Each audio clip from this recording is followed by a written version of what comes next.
аваны туссем. Эбе щул щулеме юрададап. Эбе терле щержевра пулдам. Польшера, Словакире, Грузире, Германире щуререм, Францире, Италире, Турцире, Нидерландра, кыштах пурындым.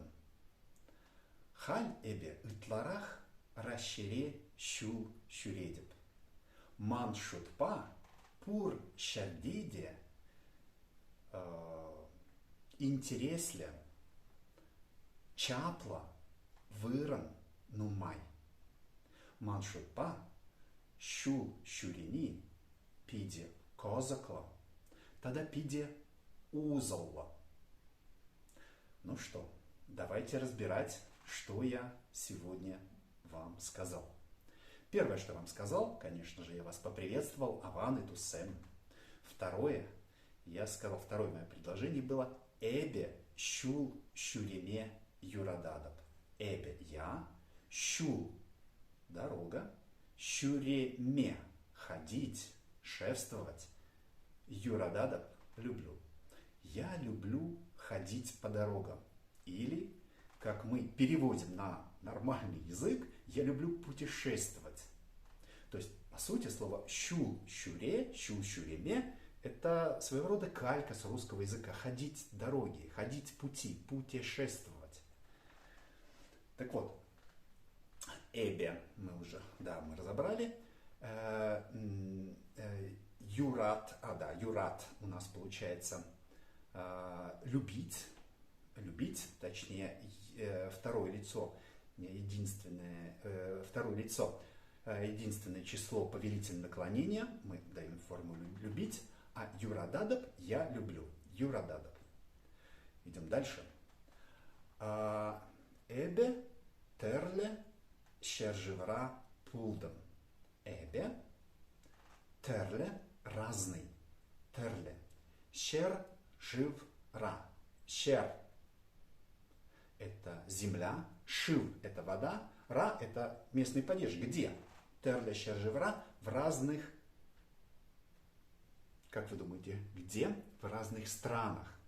Интересное слово. Страна по-чувашски щер – земля и шив – щержив – земля, вода. Разные страны – терле щержив. Обратите внимание, что после терле, так же как и после слова нумай, обычно не ставится множественное число, потому что и так понятно, что терле предполагает некое многообразие. Терле щержевра в разных странах. Терле щержевра.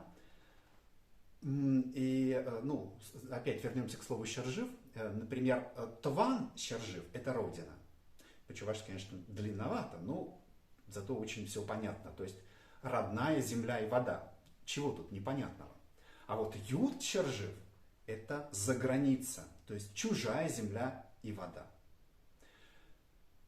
Следующее слово, которое я сказал, пулдам. Пул – быть. Пулдам – это прошедшее время, прошедшее. Я был. В прошлый раз мы использовали слово пулна. Тоже был. Пулдам тоже был. В чем различие? Дело в том, что в чувашском языке, скажем, два основных прошедших времени. Первое прошедшее время – это неочевидное, пулна, то есть это было когда-то, давно, и я уж не помню, насколько это было связано со мной. И очевидное. Да, это было со мной, я это помню, я отдаю себе отчет, что это было со мной. Поэтому мы используем пулдам, то есть я помню.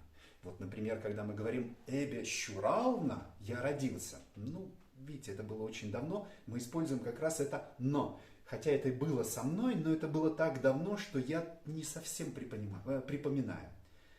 Вот это называется неочевидное время. Но сейчас мы больше будем говорить об очевидном времени, потому что оно более частотное, наверное.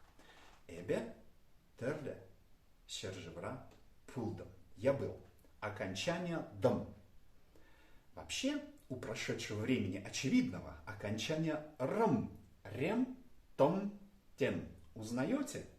Опять правило Ленор. В общем-то, наверное, эти 3 случая, когда используется правило Ленор. Первый случай. Исходный падеж. Помните? Мускавран, шубашкардан. Откуда, да? Отвечает на вопрос. Второй случай. Местный падеж. Отвечает на вопрос. Где? Мускавра в Москве. Шубашкарда в Чебоксарах. И вот тот самый третий случай. Прошедшее время. Прошедшее время. Очевидное, причем прошедшее время.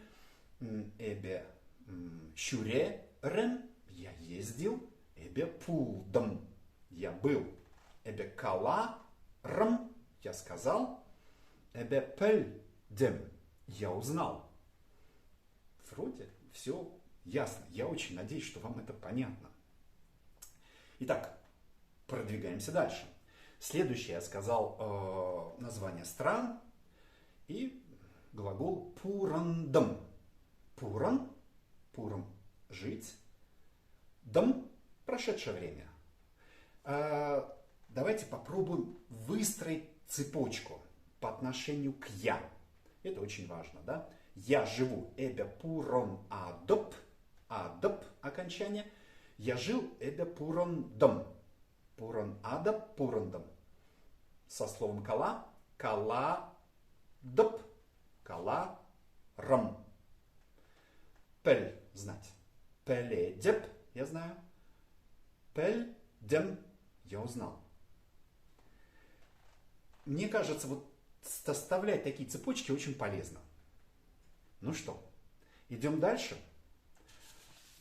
Затем я сказал, что халь, эбе, итларах, рашере, щуредим. Халь. Сейчас у этого слова как бы два варианта есть. Халь. Краткая такая разговорная форма. Ну и чуть более официальная, скажем так, халя. Крышечка такая сверху над «э» ставится. И халь с мягким знаком. Представили? Замечательно. Халь, эбе, итларах. Это у нас уже сравнительная степень. Итла более, итларах больше. Более, больше. Хитре. Красивый. Хитре. Рех. Красивее.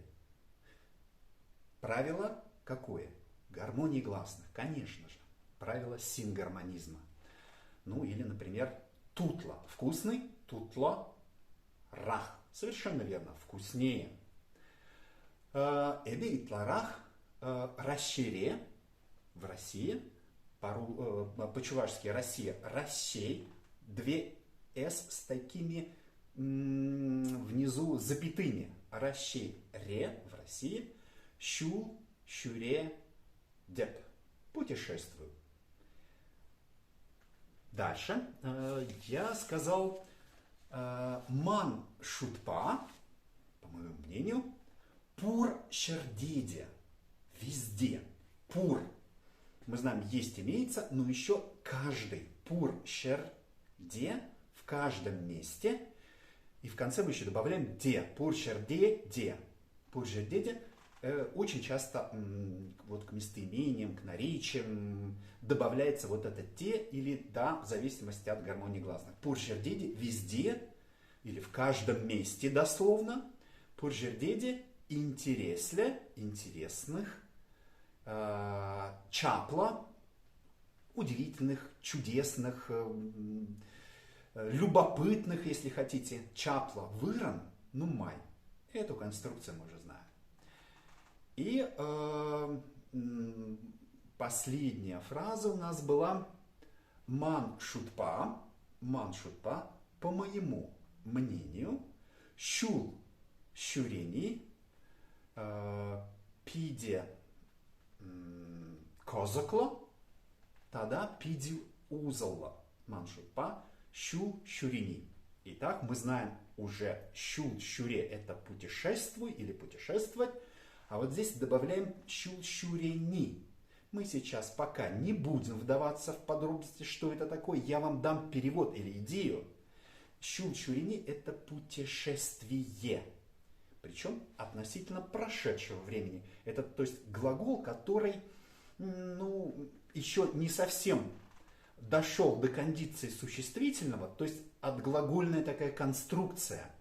Иногда это можно сравнить с английским языком с инговой формой. Там, traveling, например, да. И что у нас получается? Путешествие. Маншутпа щурени. Путешествие. Пиди. Пиди. Козакло. Интересные. И теперь у нас два слова. Интересля. Козакло. Первое. Это у нас через французское слово, которое пришло в русский язык, а из русского языка уже в чувашский язык. Интерес, интересли. И другое слово, которое у нас уже тюркское слово, которое общетюркское. Козак интересный. И чаще всего в чувашском языке стали говорить сейчас козакло. Интересный, любопытный, может быть, да? Интересли, да. Дальше мы говорили с вами интересли, это мы уже пропустили. Пытаюсь вспомнить, что я еще сказал, прошу прощения. Узалла тогда пиди козакло. Узалла еще одно прилагательное. Уза – это польза, узалла – это полезный. Что получается? Маншутпа, щурени, пиди козакло, тогда пиди узалла. По-моему, путешествие – это очень интересно и очень полезно. Ну что, я надеюсь, что мы разобрались. Но вот в конце я хотел бы все-таки еще дать несколько примеров со словом «ни», то есть «щурени». То есть, например, если мы добавляем вот это «ни» к основе какого-нибудь глагола, у нас получается такая глагольная конструкция. «Кала» – сказать, «каланы» мы пишем «ни», но говорим в соответствии с гармонией гласных немножко приближенно к «ы». «Каланы» пишется, читаем «каланы». То есть это не совсем «каланы», «каланы». Вот это что-то среднее между и «ы». «Каланы» – сказанное, то, что говорится. «Пельни» – узнанное, в каком-то контексте это даже опыт, то, что мы узнали.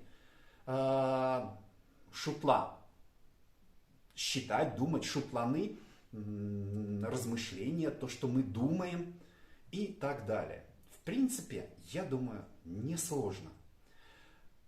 Я надеюсь, что сегодняшний урок был узалла, тогда козакла. Сыва булар.